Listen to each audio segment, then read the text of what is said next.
What's up, guys? Another recap here. So once again, I only traded GV today.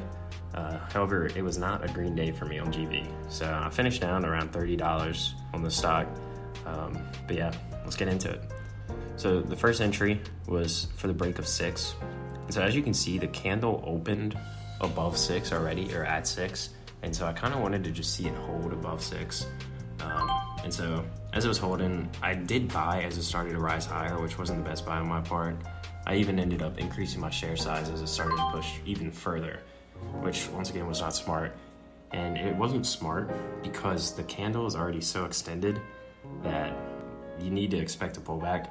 And so with that, with it being close to open market, I wanted to get out because I don't want to be in for the first candle that opens, because that candle is just, it's very unpredictable.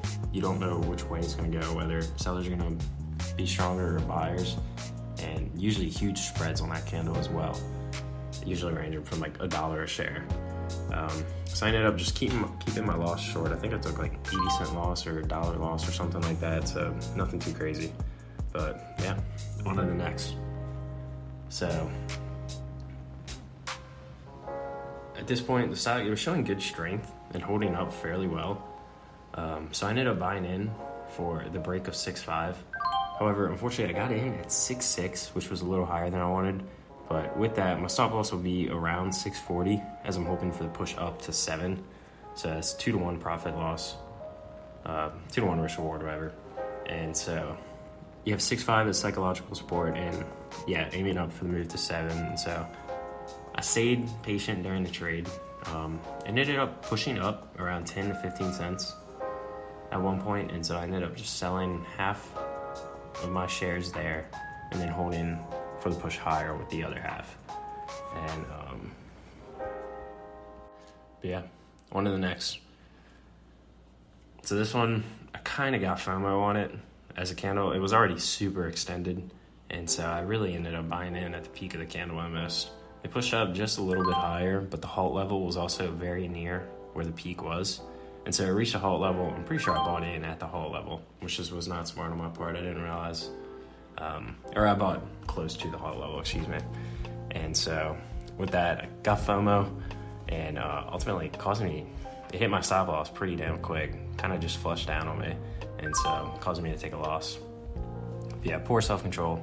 Kind of got FOMO, but on to the next. So next setup, another bad buy for me. I should have stopped watching this stock at this point after the huge red candles and the jackknives. However, I did not do so, unfortunately. So I ended up buying in for the MACD crossover, which more often than not on a stock with a chart that looks like this, it does not work. So it ends up, it pushes up a little bit, but not enough to take profit really.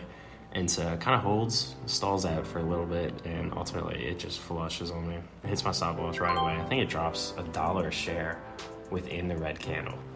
So just that one candle drops $1. And so with that, it caused me to take an even bigger loss.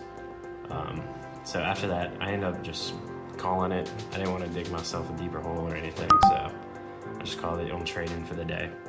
And a red day, $30. Could be worse, nothing too crazy, but yeah. I'll see you guys Monday.